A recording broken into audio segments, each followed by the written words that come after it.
All right, we're here with Ibu, the second person to spin the wheel and let us know if it's Raw or SmackDown. But Richie Mars, what is Raw or SmackDown? RAW or SmackDown TBD is about if these stars were to retire tomorrow, we get to choose like what jersey would be hanging up on the rafters, whether it's a Raw jersey or a SmackDown jersey, and that's what we're here to decide. Are they more a Raw guy or a SmackDown guy? Personally, I'm more of a Raw guy historically. Richie's more of a SmackDown guy. Ibu, what are you? Are you more of a Raw guy or a SmackDown guy historically? What would you say? This is a funny question because for a lot of my fandom, when the brand split was a thing, I'd probably say SmackDown. Typically, it was a show that had a lot of the wrestlers that I preferred. Typically, it was a show that was more lean, more no nonsense, was more wrestling oriented historically, would have a lot of the workhorse pro wrestlers.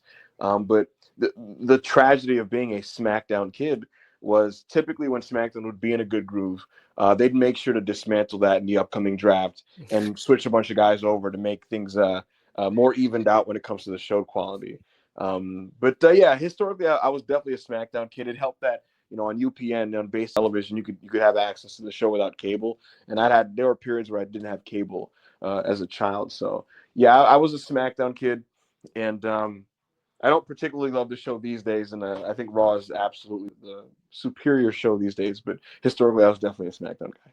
All right, well, let's see if the guy you get first ends up being Raw or SmackDown. All right, Ibu, who are you going to get here, Raw or SmackDown? First spin is... Ooh, an interesting one. Okay. That's easy. That's easy. I don't know, man. We'll make a case. That's easy. I think it's pretty clear to the audience what you associate AJ Styles with.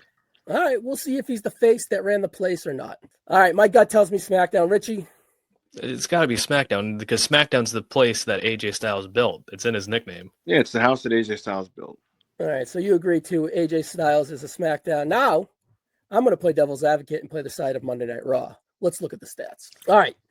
AJ's best year on Monday Night Raw was 2016. His feud with John Cena, his feud with Roman Reigns, both in 2016. His feud with The Undertaker in 2020. The OC return and the AJ Y2J versus the New Day match for March 2016. So my case is obviously going to be 2016. But what are the stats for SmackDown, Richie Mars?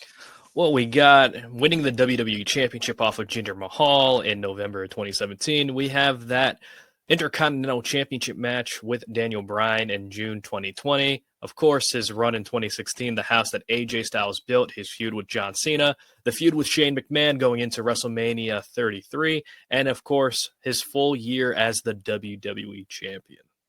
Ibu, I am actually surprised that he has 130 Raw matches and 132 SmackDown matches, 50.4% SmackDown, 49.6% on Raw.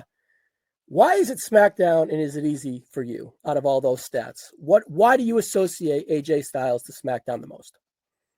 So I am surprised that the stats are as close as they appear to be here. But what I would say is beyond the stats, this is where you have to just kind of look beyond the numbers, I think.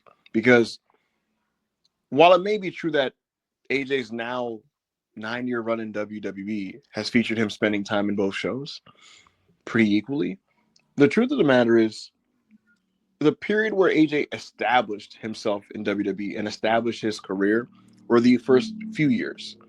And that's the period where he set the tone and he made his case as a person in WWE and introduced himself and so on and so forth. And so the opening months, there was no brand split. The second that they reinstituted the brand split, which has been maintained since then, since the summer of 2016, he was a SmackDown guy. And he was one of the top guys on the show when they were establishing SmackDown Live. And so that was big for branding. And, you know, he went on to finish up his feud with John Cena. He had the SummerSlam match. He had the Royal Rumble match.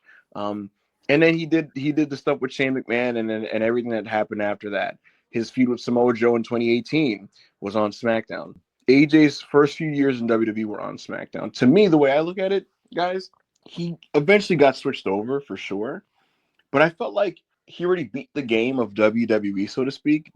He already achieved everything there was to achieve within the promotion in those opening years. And those opening years were on SmackDown. AJ's time on Raw, like a lot of the stuff afterwards, it's winning mid-card belts. It's helping get other guys over. It's tagging with Omos. These are things they do with veterans after they've done everything that they've needed to do, and now they're good pros who you just keep around to do things that are hopefully valuable and useful. So again, it's like post-game stuff, the way I look at it. AJ beat the game on SmackDown, and that's also where he pretty much started the game. So that's what I would say for AJ Styles. No, I agree with your sentiment, but I think his best work was on Monday Night Raw, to play devil's advocate here. He main evented his first WrestleMania in a Monday Night Raw program with The Undertaker's. Boneyard match, pandemic is what it is. First night one ever main event of WrestleMania, but it's still in the record books a main event of WrestleMania. Beat up John Cena was probably when he was at his peak of interest and coolness, right? Because when he went to SmackDown, he did have a tad of like dad vibes to him. But when he arrived on the scene with the OC, beat up John Cena was a thing, and it got him over and established him to go on to that SmackDown run. There would never be AJ Styles, the house that built the place, if he didn't have that run on with John Cena on Monday Night Raw. And then the feud with Roman Reigns in 2016 was really what propelled Roman Reigns to what he could be.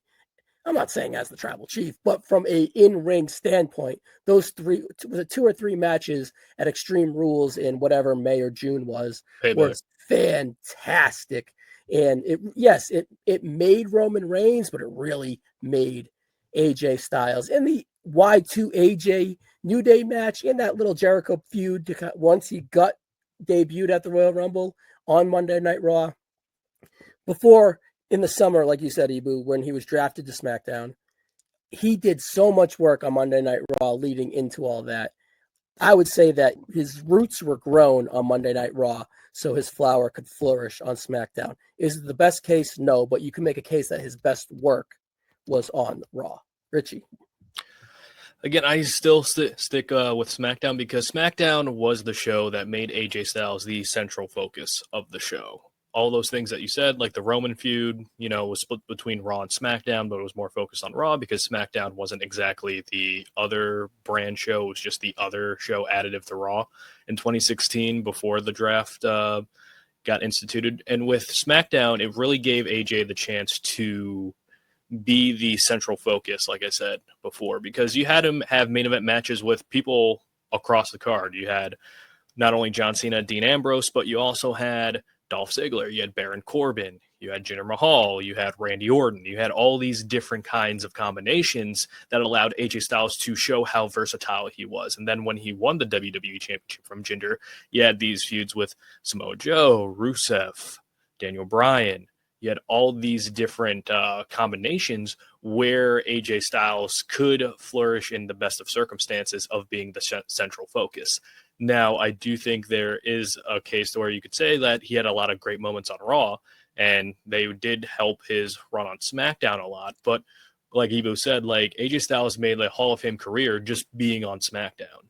It's definitely the feel that he's a SmackDown guy. I enjoyed playing devil's advocate, but as we're here to take the final vote, I'm going to vote SmackDown and pull a swerve. I do think it's a no-brainer, but I think if there was like a pie chart, I thought it would be a lot closer than you would think of red opposed to blue. Right. I don't think it's a 50-50 split, but I would probably say 65-35 overall feeling SmackDown towards Raw. You guys agree? I assume still that AJ Styles is a SmackDown guy. Yes. Yep, I believe he's a SmackDown guy. All right. Verdict's in. AJ Styles, SmackDown.